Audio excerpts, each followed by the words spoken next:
I never imagined that something as simple as a family dinner could shake the foundation of my marriage. Sitting in the car, gripping the steering wheel tighter than necessary, I replayed the moment in my head. The slap, the silence, the look on my wife's face. My cheeks still burned, not just from the sting of Gloria's hand, but from the realization that the woman I married, the woman I thought loved me, had chosen her mother over me in the most humiliating way possible. It had started as an ordinary evening. Madeline had insisted we attend dinner at her parents' house, despite my reservations. Gloria had never liked me.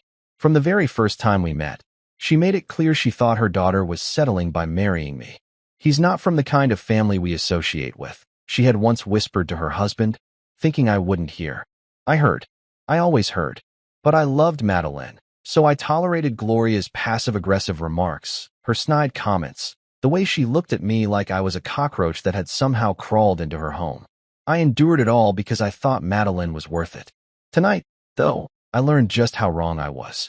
Dinner had been in full swing, the dining room filled with the clatter of silverware, forced laughter, and the usual boasting from Gloria about how perfect her life was. I had gotten up to refill my glass when it happened. I accidentally brushed against Gloria as I turned.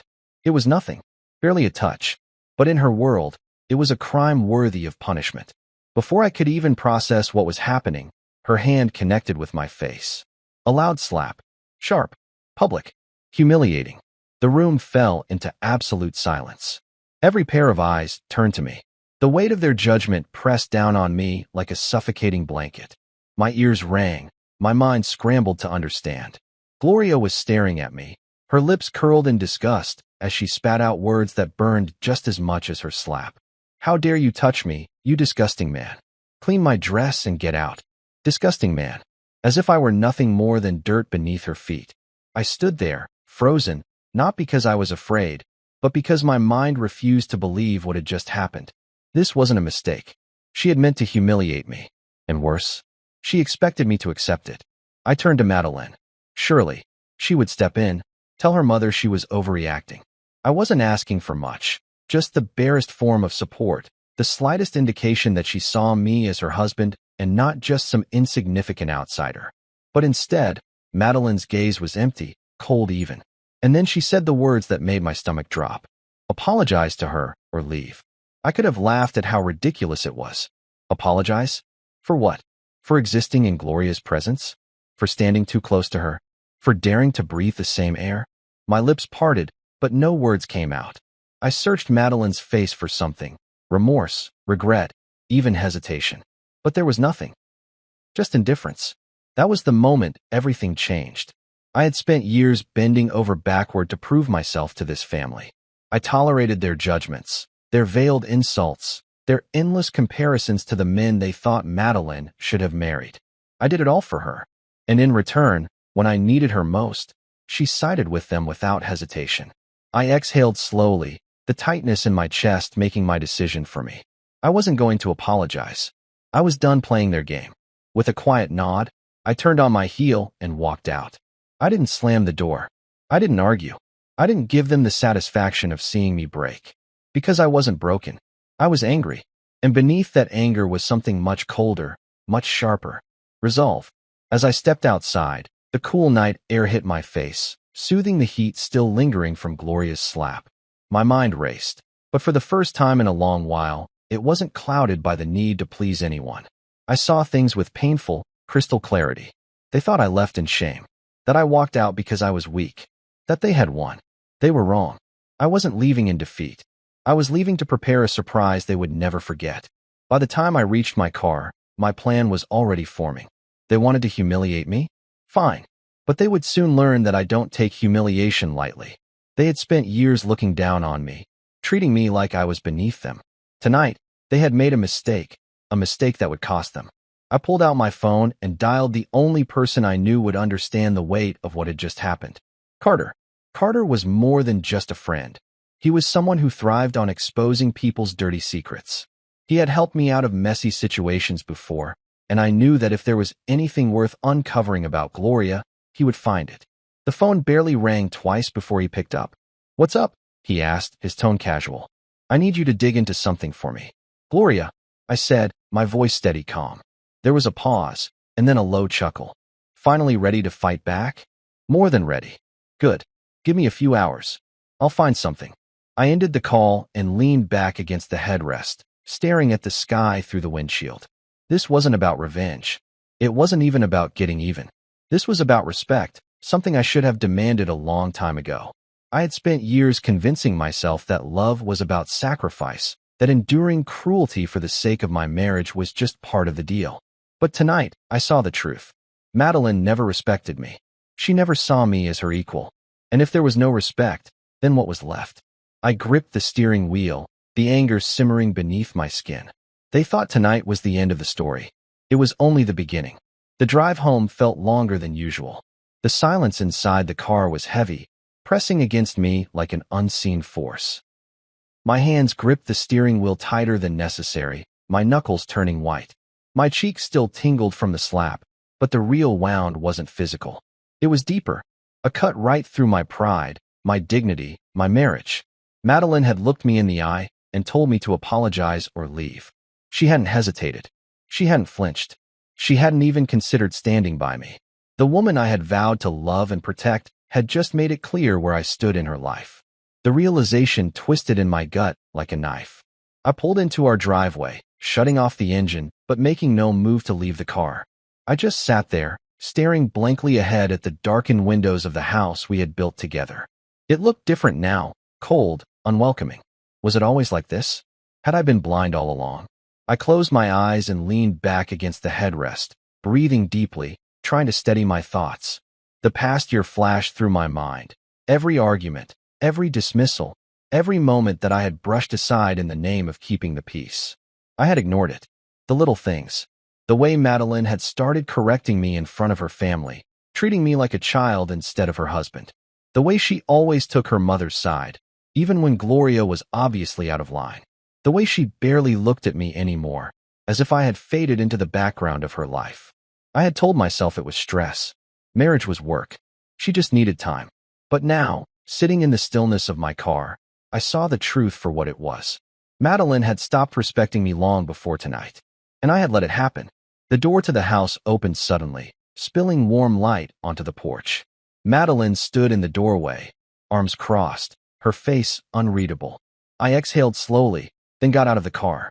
"You're back early," she said, as if I had just come home from running errands and not walked out of her parents' house after being humiliated. I stepped inside, ignoring her comment.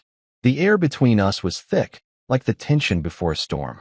I walked past her, straight to the kitchen, and poured myself a glass of water. My hands were steady, but my pulse hammered beneath my skin.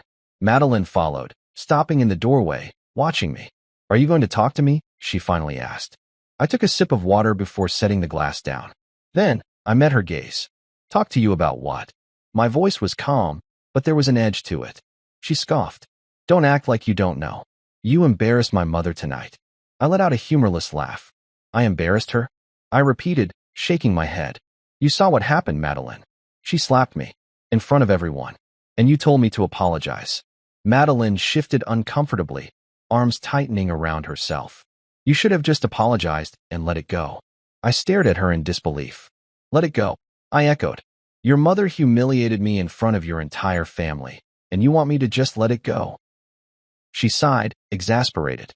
"She overreacted, I admit that. But you know how she is. She was raised differently. She values respect." I barked out a bitter laugh. "She values respect?" The woman who just disrespected me in front of everyone. I took a step closer. "And what about you, Madeline? Do you value respect? Because you didn't give me any tonight." She flinched, but quickly masked it with irritation. "Why are you making such a big deal out of this?" I stared at her, searching for something in her eyes. Regret, guilt, even a flicker of hesitation. But there was nothing, just annoyance. That was it. The moment I knew. I had married a woman who didn't care how she made me feel. A woman who saw her mother's respect as more important than mine. A cold, numbing sensation spread through my chest. "Madeline," I said quietly, "tell me something." She hesitated. "What? If I had slapped your mother tonight, in front of everyone, would you have told her to apologize to me?" Her lips parted slightly, but no sound came out. The hesitation lasted just a second, just long enough for me to see the truth in her eyes. She wouldn't have. She wouldn't have even considered it.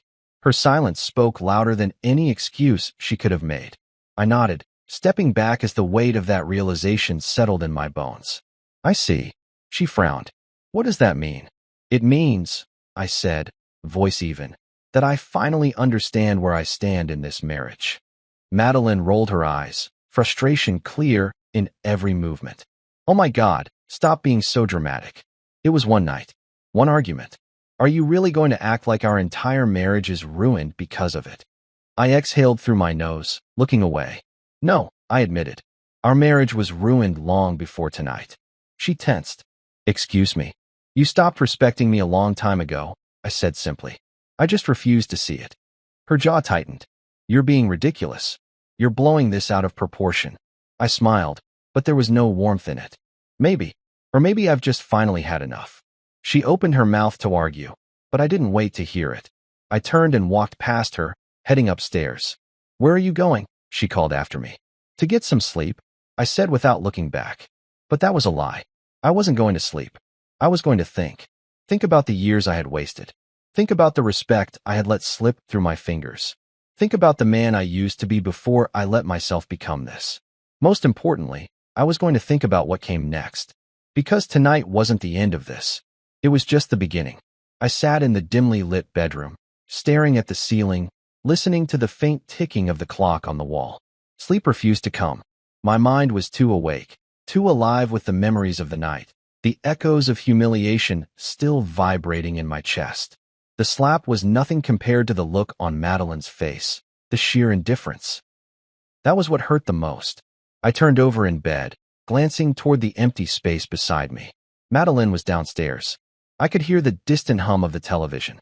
She hadn't come to bed. She hadn't tried to talk to me. No apology. No attempt to fix things. She didn't care. Maybe she never had. I exhaled slowly, pushing myself up into a sitting position. The air in the room felt heavy, suffocating. I needed clarity. I needed to understand what had gone wrong. When had I lost control of my own marriage? Then, the thought struck me. Gloria. Madeline hadn't always been this way. There was a time when she was warm, loving mine. But over the years, something had changed. Gloria had changed her. The poisonous whispers, the constant judgment, the subtle conditioning. It had all led to this moment, where my wife saw me as nothing more than an inconvenience. And I wasn't going to sit back and accept it anymore. I reached for my phone and dialed Carter, my best friend since college. More than that, he was an attorney, and one of the sharpest minds I knew. If there was anything to find on Gloria, Carter was the man who would dig it up. The call barely rang twice before he answered. Man, it's past midnight. This better be good. I let out a short laugh, but there was no humor in it. Oh, it's good, I said, rubbing a hand over my jaw. I need a favor. Name it. I took a deep breath. I need you to dig into Gloria. Everything. Bank records, property, any legal troubles, anything shady. If she's hiding something, I want to know about it. There was a slight pause before Carter spoke again. This about what happened tonight. I clenched my jaw. Of course, he already knew. News traveled fast in Madeline's family, and her relatives thrived on gossip. Yeah, I admitted. And I have a feeling this goes deeper than just her being a controlling nightmare. Carter let out a low whistle. All right, give me a few hours. I'll see what I can find. I nodded to myself. Appreciate it. Always. You deserve better than this crap, man. I hung up and exhaled slowly, feeling a small sense of relief. At least I was doing something. I wasn't just sitting here, waiting for another slap, another humiliation. I lay back down, staring at the ceiling. If Gloria had secrets, I would find them. And when I did, she would learn that humiliating me had been the worst mistake of her life. Morning came with an eerie stillness in the house. I woke up feeling oddly refreshed, my mind clear. For the first time in a long time, I felt like I had control. I got dressed in silence, listening for any signs of Madeline. She was still in the guest room. Good. I had no interest in pretending everything was normal. By the time I made my way downstairs, my phone vibrated with an incoming message. Carter, you're going to want to see this. My heart pounded. I quickly grabbed my keys and left the house without a word to Madeline. Carter's office was in a sleek downtown building, modern and minimalistic. When I walked in, he was already waiting, a folder in his hand, and a knowing smirk on his face. "That was fast," I said, shutting the door behind me. "I don't play around," he replied, sliding the folder across his desk. "Take a look." I opened it, my eyes scanning the pages. And then I froze. There it was. Multiple bank transactions, large sums of money wired to a private investigator, a hidden real estate property under a false name, shell companies, and then the biggest bombshell of them all, an affair. I slowly placed the papers down, staring blankly at them. "She's been cheating on Richard?" I asked, almost disbelieving. Carter nodded, leaning back in his chair. "For years. And she's been covering it up with those fake business trips." He let out a dry chuckle. "Gloria's not just a control freak. She's a fraud." I swallowed hard, my mind racing. I had expected something, but not this. This was nuclear. "What are you going to do?" Carter asked, studying me. I met his gaze. "I'm going to use it." His eyebrows raised slightly, but he nodded. "Figured you'd say that. Just be careful. Women like Gloria don't go down without a fight." I stood, sliding the folder back to him. "That's fine. I'm not fighting. I'm ending this." As I walked out of Carter's office, my pulse pounded with anticipation. Gloria thought she could humiliate me and walk away unscathed. She was wrong. When I got home, Madeline was waiting for me in the living room, arms crossed, an irritated look on her face. "Where were you?" she demanded. I set my keys down calmly. "Out." Her eyes narrowed. "We need to talk." I smirked. "Yeah, we do." She seemed caught off guard by my tone, shifting uncomfortably. "Look, I know you're upset about what happened last night, but you can't just leave like that without saying anything. It's childish." I let out a slow breath. "You know what's childish, Madeline? Allowing your mother to disrespect your husband in front of an entire room and then expecting him to apologize for it." Her face flushed with anger. "You just don't understand how my mother is. She's always been strict. She doesn't mean—" "Cut the crap, Madeline," I interrupted, stepping closer. "This isn't about your mother being strict. This is about you choosing her over me every single time." She fell silent, lips pressed into a thin line. I watched her carefully. "Do you even respect me, Madeline?" She flinched, just like last night. That hesitation told me everything. I smiled coldly. "That's what I thought." She took a step back. "What are you planning?" I exhaled, shaking my head. "You'll find out soon enough." As I turned to walk upstairs, I heard her call after me. "You're acting crazy." I paused, glancing over my shoulder. "No," I said. "I'm finally thinking clearly." She had no idea what was coming. None of them did. The house was silent when I stepped inside. The kind of silence that felt wrong. Too still. Too heavy. I had spent the entire day preparing for what was coming. I had made calls, set things in motion, and now, all that was left was to wait. But patience had never been my strong suit, especially not when my blood was boiling beneath the surface. I poured myself a glass of whiskey and sat in the living room, my fingers tapping against the glass as I listened to the distant sound of a car pulling into the driveway. They were here. Madeline, Gloria, and Richard. I had been expecting them. The front door opened with a sharp creak, and in walked Madeline, looking tense. Her mother followed closely behind, her heels clicking against the floor, her usual air of superiority wrapped around her like a cloak.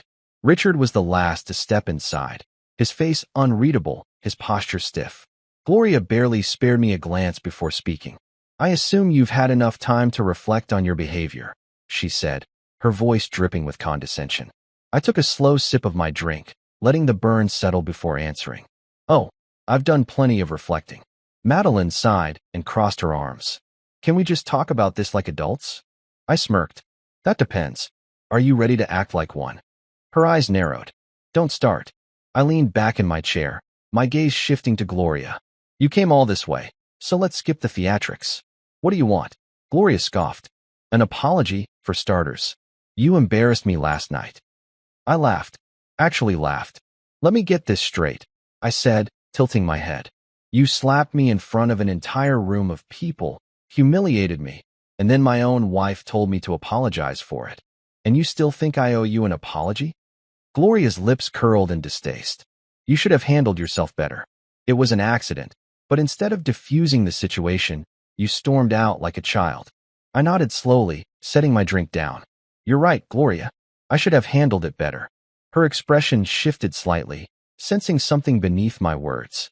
I stood up, straightening my shoulders. That's why I took some time to think. And in that time, I made a few phone calls, had a few conversations. I turned my gaze to Richard, watching him carefully, and I learned some interesting things. Gloria stiffened. What are you talking about?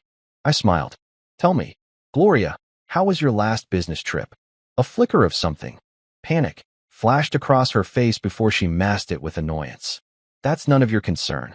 Richard shifted beside her, his brows furrowing. What is he talking about? I reached into my pocket and pulled out my phone. I swiped the screen a few times before holding it up. A series of photos filled the screen. Gloria with another man. Hotels, restaurants, private getaways. Richard's face paled. Gloria's entire demeanor changed in an instant. Where did you get that? She hissed. I shrugged. Does it matter? Madeline's mouth opened slightly, confusion and disbelief written all over her face. What is this? Richard slowly turned to Gloria, his voice dangerously low. Is this true? Gloria stammered, reaching for an excuse, but there was nothing she could say. I always wondered why you looked down on me. I continued, my voice calm. But now I see it clearly. You act like you're above everyone, but you're just a liar, hiding behind a perfect image. And you thought you could treat me like garbage. I shook my head. No, Gloria. Not anymore. Richard took a shaky breath, his fists clenching at his sides. You've been cheating on me? Gloria's panic escalated. Richard, please, it's not. Save it, he snapped. His face was cold, detached, like a man seeing the truth for the first time. I'm done. Gloria reached for him, but he stepped back, disgust clear in his eyes. Madeline looked between them, then turned to me, her voice barely above a whisper. You did this on purpose. I met her gaze without flinching. No, Madeline. Your mother did this to herself. I just made sure the truth came out. Her face crumbled for a brief second before anger took its place. You wanted revenge. I exhaled. No, I wanted respect. But since none of you thought I deserved that, I decided to give you a taste of your own medicine. Gloria whirled back to Richard. You're really going to believe him over me? Your own wife. Richard let out a humorless laugh. I don't have to believe him. The proof is right there. He shook his head in disgust. I should have known. You always made it clear you thought you were better than everyone. Turns out, you were just a fraud. I watched as realization sank into Gloria's features. She was losing. Her power. Her control. Everything. Madeline was silent, her expression unreadable. But I could see it, the cracks forming in the perfect life she had chosen over me. You need to leave, I said, my voice firm. Gloria turned back to me, her face twisting with rage. You think you've won? I met her glare head on. I think you finally got what you deserved. She scoffed, grabbing her purse with a sharp motion. You'll regret this. I took a step closer, lowering my voice just enough for only her to hear. No, Gloria. You will. She turned on her heel and stormed out, slamming the door behind her. Richard followed, quieter, but with a weight in his steps that told me he was done. That left just Madeline and me. For a long moment, neither of us spoke. Then, she finally whispered, I don't know who you are anymore. I smiled faintly. Maybe you never did. She swallowed hard, tears forming in her eyes. Do you still love me? I didn't answer right away. I let the silence stretch, the weight of everything settling between us.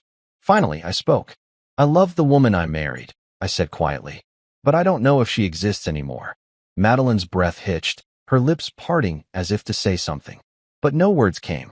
I walked past her, heading upstairs, leaving her to sit in the wreckage of the life she had chosen. She had sided with her mother against me. Now, she had no one left to side with. And I didn't feel sorry for her. Not one bit. The house was quiet after the storm of the confrontation. Too quiet. The kind of silence that settled like dust after destruction. I sat at the kitchen table, fingers wrapped around a cup of coffee I had no intention of drinking. The air was thick with the echoes of what had just happened. Gloria storming out, Richard walking away, and Madeline left standing there, shaken but not broken. No, she was still Madeline, still proud, still unwilling to admit she had been wrong. I could hear her moving upstairs, her footsteps slow, hesitant, as if she was debating whether to come down and face me. I had spent years trying to decode her emotions, trying to understand the inner workings of a woman who once loved me, but had slowly, methodically, stopped. But tonight, I didn't care to understand her anymore. A sharp knock on the door broke my thoughts. I knew who it was before I even opened it. Carter. I unlocked the door and stepped aside. He walked in, tossing a file onto the kitchen counter. I found more, he said simply. I raised an eyebrow. More? Carter smirked. You didn't think Gloria's affair was the only skeleton in her closet, did you? I exhaled slowly, already knowing I was about to hear something that would make the situation even worse. For them, not for me. Carter leaned against the counter, crossing his arms. Gloria's been funneling money through shell accounts. At first, I thought it was just a way to cover her affair expenses, but then I dug deeper. Turns out, there's a lot of unaccounted for cash. We're talking hundreds of thousands of dollars. I frowned, flipping through the documents. Where's it going? That's the interesting part. Carter tapped the folder. She's been making large monthly payments to a private investigator. Not just any PI either. This guy specializes in handling discrete problems. People use him for blackmail, intimidation, sometimes worse. I looked up at him. And you're telling me this because? Carter's smirk widened. Because guess who the main subject of her PI's investigation was? I already knew the answer before he even said it. Me, I muttered. Carter nodded. For the past 6 months, she's been having you followed. Your work schedule, your financial records, even your medical history. Hell, she even got access to your old college records. He paused, then added, she's been looking for something to use against you. I clenched my jaw, the realization hitting me like a cold slap. Gloria hadn't just hated me. She had been actively trying to ruin me. Why? I asked, my voice low. Carter shrugged. Who knows? Maybe she wanted to get rid of you before you could ever stand up to her. Maybe she was just looking for something to control you with. Either way, it backfired, because now. He tapped the folder again. Now, we have something on her. I stared at the papers, my mind working through the implications. This wasn't just about a toxic mother-in-law anymore. This was calculated destruction, and I was done being her target. Carter watched me carefully. So what's the plan? I inhaled deeply, then exhaled. We use this. He grinned. That's what I like to hear. Before I could respond, I heard movement behind me. I turned. Madeline stood at the bottom of the stairs, pale, shaken. She had heard. Her eyes darted to the file, then to me. What is this? I didn't bother hiding it. Your mother's been paying a private investigator to dig up dirt on me. She's been trying to find a way to destroy my life. Madeline blinked, her throat bobbing as she swallowed. That doesn't make sense. I laughed, a bitter, humorless laugh. Doesn't it? Because it makes perfect sense to me. I took a step toward her, holding up the file. This is who your mother is, Madeline. The same woman you defended last night. The same woman you chose over me. She shook her head, taking a shaky step back. She wouldn't. She did. I cut her off. And I'm done pretending she's just strict or old-fashioned. She's a manipulative liar who has been trying to ruin me from the very beginning. Madeline's breathing was uneven now. Panic. Doubt. Why would she do this? She whispered. I exhaled slowly. Because I was never good enough for you in her eyes. And you know what? Maybe she was right. I stepped back, my voice dropping lower. Because if I had any self-respect, I would have left a long time ago. The words hit her like a slap. Her eyes shone with something unreadable, something fragile. For the first time, she looked small, like a woman realizing she had put her faith in the wrong person. She's my mother, she whispered, almost to herself. And I was your husband, I said, voice steady. A tear slipped down her cheek, but she quickly wiped it away. What are you going to do? I looked at Carter, then back at her. What do you think? Madeline's lips trembled. You're going to destroy her. I didn't confirm or deny it. Instead, I picked up the file and tucked it under my arm. You should go see your father, I said. He's going to need support. She didn't move. She just stood there, watching me, realizing that she had lost something. Maybe she still loved me. Maybe part of her had never thought this would happen. But it did. And now, it was too late. I walked past her, Carter following behind me. As I reached the door, I paused for a brief moment. Then, without looking back, I said the words I never thought I'd say. I don't think I love you anymore, Madeline. I stepped outside, leaving her alone in the house she had chosen over me. And this time, I wasn't coming back. I sat in my car outside the house, gripping the steering wheel as the weight of everything settled over me. The silence inside the vehicle was almost suffocating, but it was nothing compared to the storm that was about to hit. Gloria had built an empire of deception, a perfectly crafted illusion of power, respectability, and control. She had spent years dictating the lives of those around her, molding them into what she deemed acceptable. But all illusions eventually crack, and I was going to shatter hers. I started the engine and pulled out of the driveway. My destination was clear: Richard's house. When I arrived, the house was dark, except for the dim glow of the porch light. I knocked once, then twice. I could hear movement inside before the door creaked open. Richard stood there, disheveled, his shirt wrinkled, his face pale. He looked like a man who had just realized the last 20 years of his life had been a lie. He blinked at me, as if unsure whether to invite me in or slam the door in my face. I made the decision for him. I stepped inside. The living room was a mess. Papers scattered across the coffee table, an untouched glass of whiskey sweating on the side table. The television was on, but muted, the news ticker scrolling across the bottom of the screen. Richard sat down heavily on the couch, rubbing his temples. "I assume you're not here to gloat," he muttered. I sat across from him. "No, I came to talk." He let out a dry, humorless chuckle. "Talk about what?" "How my wife has been screwing another man. How she's been lying to me for years. Or how she's been throwing money at private investigators to dig into your life, instead of focusing on her own failures." I didn't respond. He already knew the answers. He sighed, leaning back. "You're divorcing Madeline, aren't you?" I studied him carefully. "Would you blame me?" His jaw tightened. "No, I wouldn't." Silence stretched between us, thick with the weight of our shared misfortune. Then, Richard shook his head. "I always knew there was something off about Gloria. She always needed to be in control. Even when we were young, it was always about her image, her reputation. I just never thought." He trailed off, running a hand over his face. I was a fool. I watched him for a moment before speaking. "You're filing for divorce, aren't you?" He let out a slow breath. "Yes." A part of me felt sorry for him. He had spent his entire life devoted to a woman who saw him as nothing more than a tool. But another part of me knew this was justice. She had built a house of lies, and now it was crumbling. "She won't go down without a fight," I warned. Richard's mouth curled into a bitter smirk. "Let her fight. She's got nothing left to use against me. And the truth? It's the one thing she can't control." For the first time in years, I saw something in Richard's eyes that I hadn't seen before. Freedom. Gloria had lost. The next morning, I woke up to chaos. I had barely gotten out of bed when my phone buzzed repeatedly. Text messages, missed calls. Some from Madeline. Some from unknown numbers. But the one that caught my attention? A news article. I clicked the link, my eyes scanning the headline. Prominent socialite Gloria D. caught in scandal.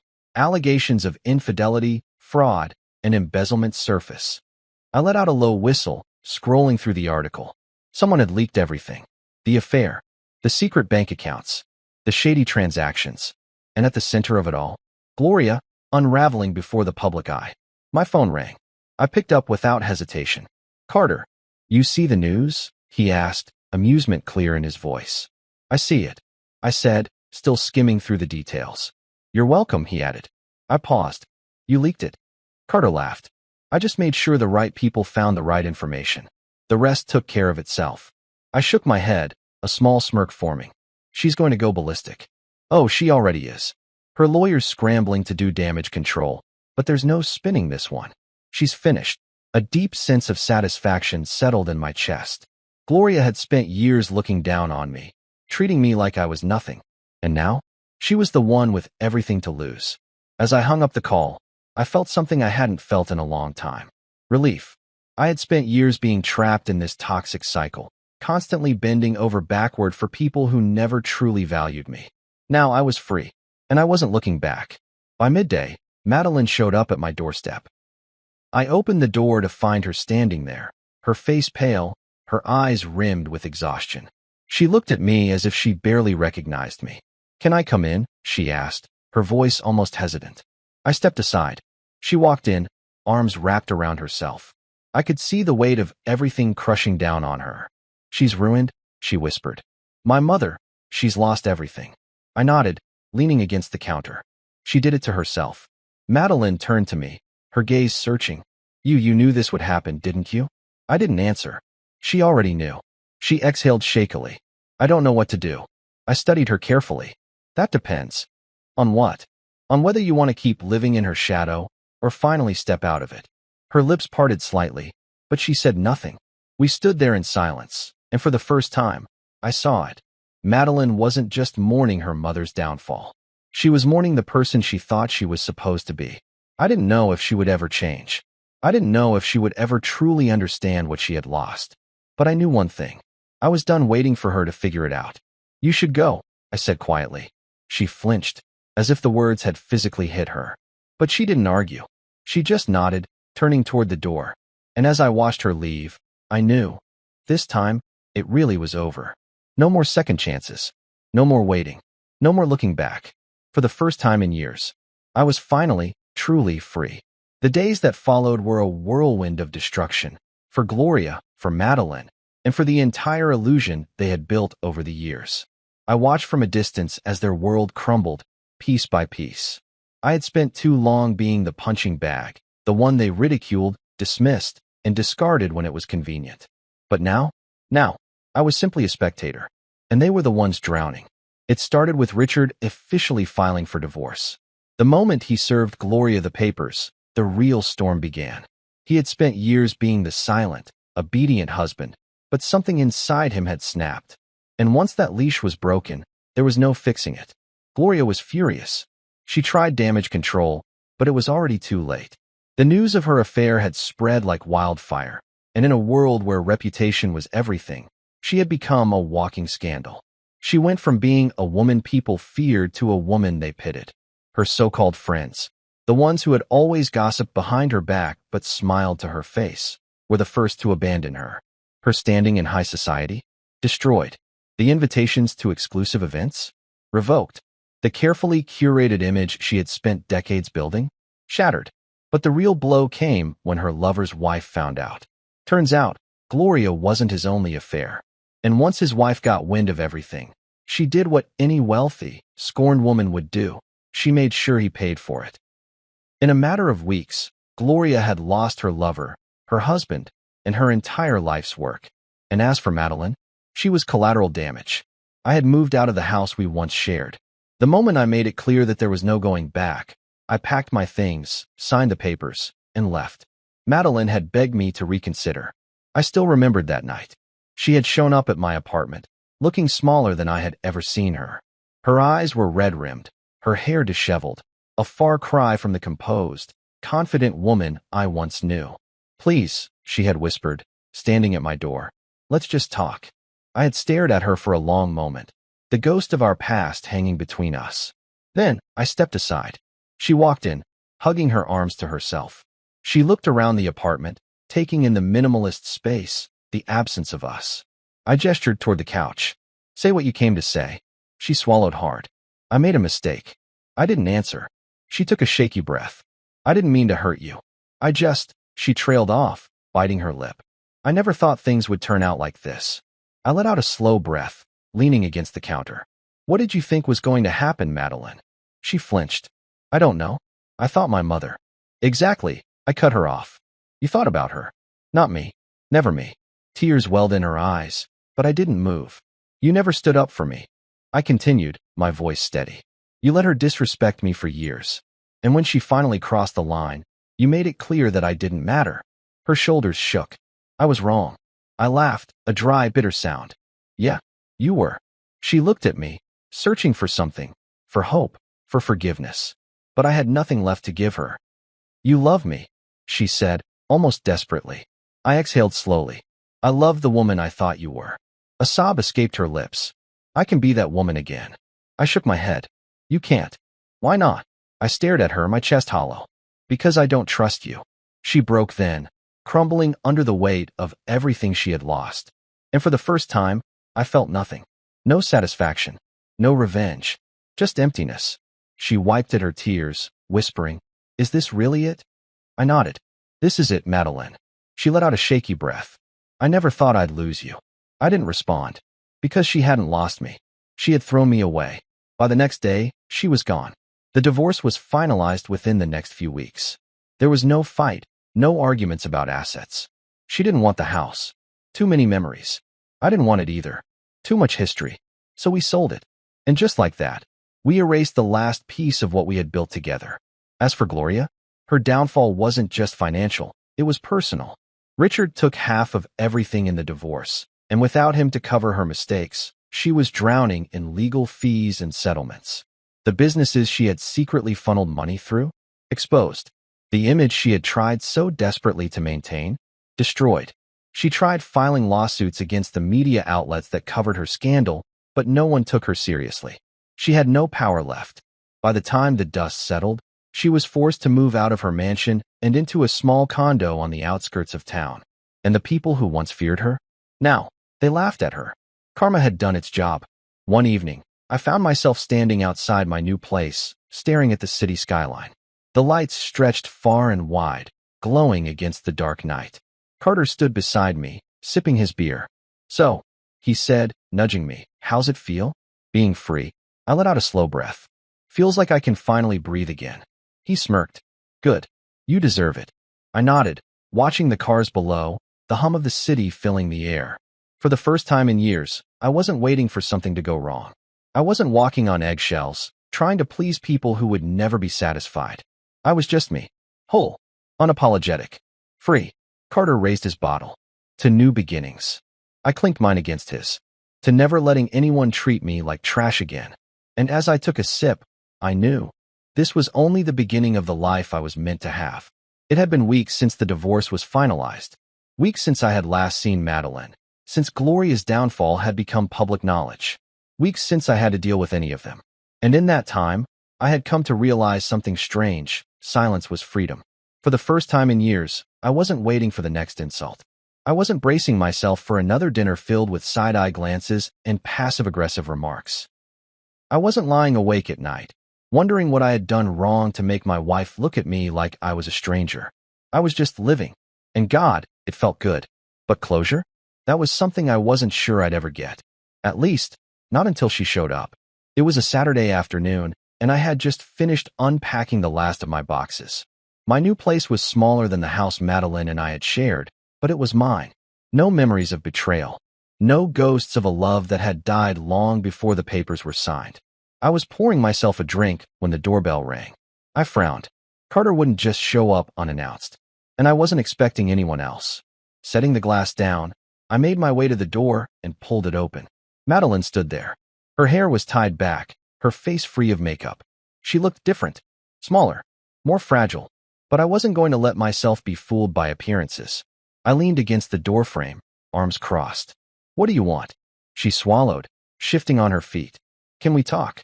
I studied her, waiting for that familiar feeling, the tightening in my chest, the aching need to fix things, to try one more time.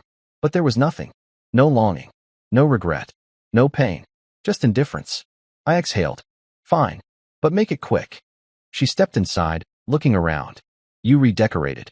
I let out a dry chuckle. "Yeah. It's called having a place that actually feels like home." She flinched, but I didn't apologize. I wasn't here to make her feel better. I motioned for her to sit, but she didn't. Instead, she stood near the couch, wringing her hands. "I've been thinking a lot," she started. I raised an eyebrow. "That's new." She shot me a look, but didn't take the bait. I needed to see you." I folded my arms. "Why?" She hesitated. "Because I realized I never really told you the truth. Not just about my mother, but about everything." I didn't respond. I just waited. She took a deep breath. "I loved you. I still do, in a way. But I let her get in my head. I let her shape the way I saw you, and I didn't even realize it was happening." She looked down, her voice softer. "I thought I was protecting myself. But all I did was lose the only good thing I ever had." I clenched my jaw, forcing myself to stay still. She lifted her gaze to mine. "I know you'll never forgive me. And I don't deserve it. But I needed you to know that I see it now. Everything you did for me. Everything I threw away." Silence filled the space between us. I exhaled, rubbing a hand over my jaw. "You're right. I'll never forgive you." She sucked in a sharp breath. "But not because I hate you." I continued. "I won't forgive you because I don't need to. That part of my life. It's over." Her lips trembled. "I understand." I nodded. "Good." She swallowed hard. "I'm leaving the city." That caught me off guard. "What?" She let out a humorless laugh. "Yeah, I can't stay here. Everything reminds me of you, of my mother, of how badly I screwed up. I need a fresh start. For the first time since she walked in, I saw something genuine in her eyes. She wasn't just looking for forgiveness. She was looking for peace. And for the first time in a long time, I felt nothing but relief. I exhaled. I hope you find what you're looking for, Madeline. A tear slipped down her cheek, but she wiped it away quickly. You too. She hesitated, as if she wanted to say something else. But then she just gave me a small nod and walked toward the door. I didn't stop her. I didn't ask her to stay. I just watched as she stepped out of my life for good. And when the door clicked shut behind her, I let out a long, slow breath. Closure. It wasn't dramatic. It wasn't satisfying in the way movies made it seem. But it was real, and it was enough. The next day, I met Carter for lunch. He smirked when he saw me. So, what's the verdict? Did she come crawling back? I took a sip of my drink. Something like that. He leaned forward. And I shrugged. She's leaving town. Carter blinked. Wait. She's leaving? Yep. He let out a low whistle. Damn. Didn't see that coming. I exhaled. Neither did I. But it's for the best. Carter studied me for a moment. You don't seem angry. I thought about that for a second. Then, I shook my head. I'm not. And that was the truth. The anger, the resentment, the bitterness, it was all gone. It had burned itself out, leaving behind nothing but quiet acceptance. Carter smirked. So, what's next for you? I smiled. For the first time in a long time, I didn't have an answer. And that was okay. Because for once, I wasn't waiting for life to happen to me. I was finally, truly, in control. I raised my glass. To new beginnings. Carter clinked his against mine. To finally living for yourself. And as we drank, I knew. This was only the start of the life I was always meant to have. Life after Madeline felt strange at first. Not because I missed her, but because I had spent years defining myself through the lens of our marriage. I had been her husband, the man trying to prove himself, the one constantly battling against Gloria's disapproval, against the shifting tides of a marriage that was already sinking. But now, I was just me, and I had to figure out what that meant. The first thing I did was get rid of everything that reminded me of my old life. The furniture, the dishes, even the clothes that Madeline had once picked out for me.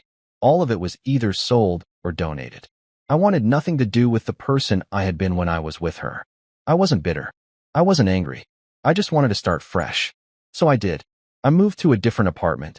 Nothing extravagant, just something new. Something that felt like mine.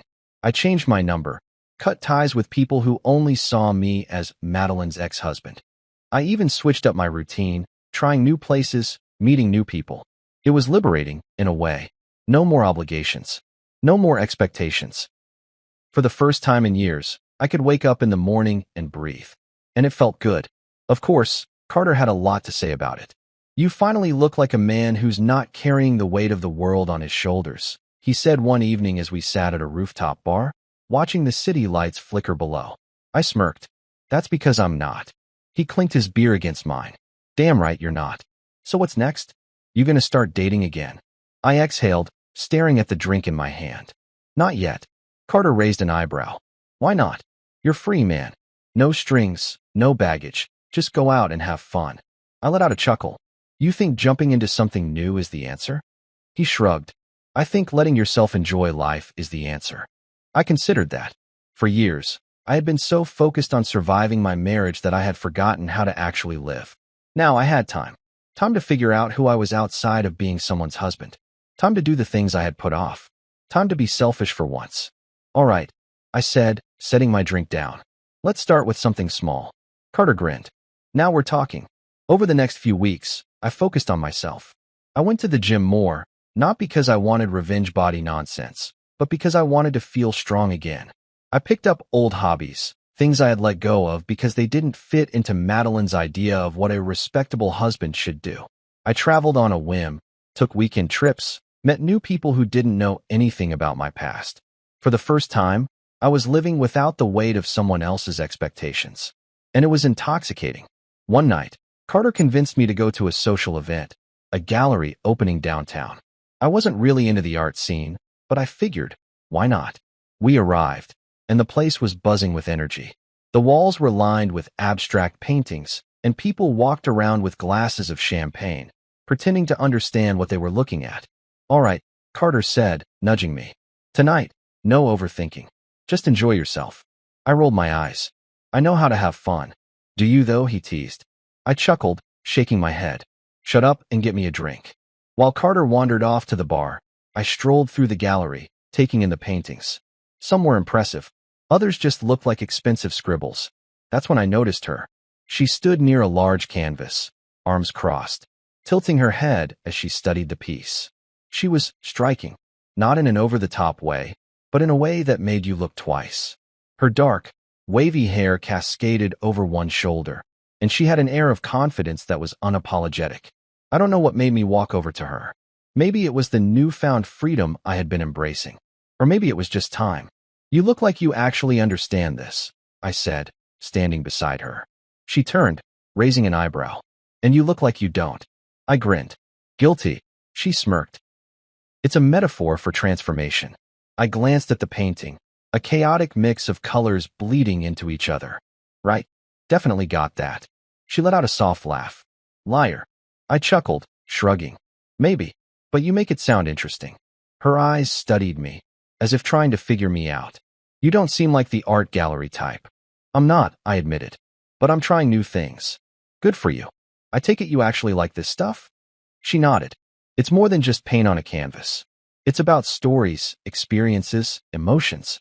She tilted her head. Kind of like life, really. I found myself intrigued. Not just by her words, but by the way she carried herself. Confident, unfiltered. Maybe I need a better guide, I said. She smirked. Maybe you do. Before I could say anything else, Carter appeared with drinks.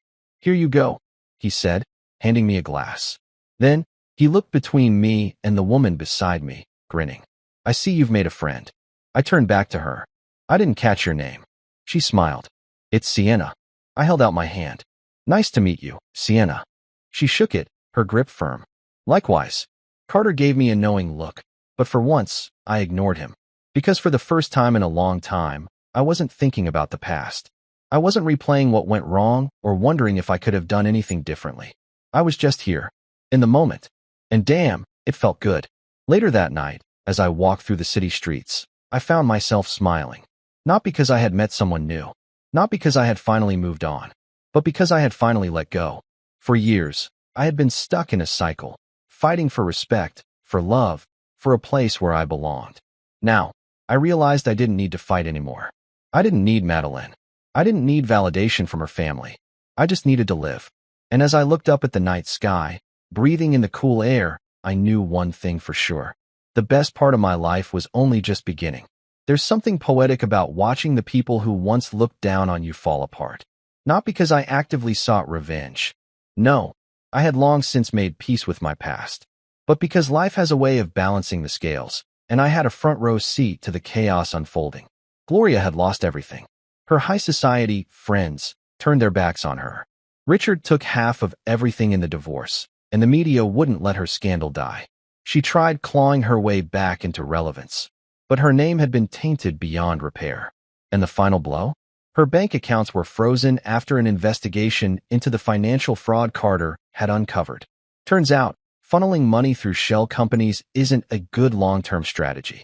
She went from living in a mansion with housekeepers at her beck and call to a modest condo in a neighborhood she once sneered at. The woman who had once told me I was beneath her daughter had now become a cautionary tale. And I was thriving. One afternoon, Carter and I sat at a small outdoor cafe, watching the world pass by. You hear about Gloria? He asked, taking a sip of his coffee. I smirked. I try not to keep up, but let me guess. She's in trouble again. He chuckled. More than trouble. She got evicted from her condo. Apparently, she couldn't keep up with the payments. I raised an eyebrow. You're kidding. Nope. Carter leaned back in his chair, looking entirely too pleased. She's staying with some distant relative now. Word is, she's trying to sell her jewelry to keep afloat. I let out a slow whistle. The mighty had truly fallen. Guess karma finally caught up with her. I mused. Carter smirked. Guess so. We sat in silence for a moment, the weight of it all settling. Years ago, if someone had told me I would be sitting here, completely unaffected by the mess Gloria and Madeline had made, I wouldn't have believed them. But now, I felt nothing. No anger. No resentment. No desire to rub it in. Just peace. And that was enough. A few days later, I received a call from an unknown number. I almost ignored it, but something told me to pick up. Hello. There was a pause. Then, a hesitant voice said, "It's me, Madeline." I exhaled, running a hand through my hair. "What do you want?" She hesitated. I wanted to talk." I leaned against my desk, waiting. She was the one who walked away. She was the one who made her choice. Now she was reaching out. "Madeline, there's nothing left to say," I said, my tone even. She let out a shaky breath. "I know. I needed to hear your voice." I closed my eyes briefly. Once, those words would have meant something to me. But now, they were just echoes of a past I had no desire to relive. "You're moving on, aren't you?" she asked, her voice barely above a whisper. I opened my eyes. "Yeah, Madeline, I am." A long silence stretched between us. Then, she laughed, a soft, bitter sound. "I guess I always thought you'd wait for me." I shook my head. "That was your mistake." She sniffled. "I don't expect you to forgive me. I don't even know why I called. I wanted to say I'm sorry." I sighed. "I know. Take care of yourself," she said softly. "You too." Then, she was gone. And with that call, the last piece of my past was finally put to rest. A week later, I found myself back at the gallery where I had met Sienna. I wasn't expecting to see her again, but there she was, standing by a new painting, her dark hair cascading over her shoulder, completely absorbed in the art. I hesitated for a moment, then walked up beside her. "Still pretending I know what I'm looking at," I said. She turned, a smirk playing at her lips. "Still terrible at it." "Absolutely." She chuckled. "At least you're honest." I glanced at the painting, tilting my head. "This one's different from the last. More chaotic." She nodded. "It's about rebirth. The artist painted it after going through something that completely changed their life." I studied it for a moment. "Seems fitting." Sienna raised an eyebrow. "Why is that?" I met her gaze. "Because that's exactly what I'm doing." Her lips curved into a knowing smile. "Starting over?" I nodded. "Something like that." She took a sip of her drink, watching me closely. "Well, for what it's worth, I think new beginnings are a good thing." I exhaled, feeling lighter than I had in years. "Yeah, I think so too." And for the first time in a long time, I wasn't just saying it. I meant it.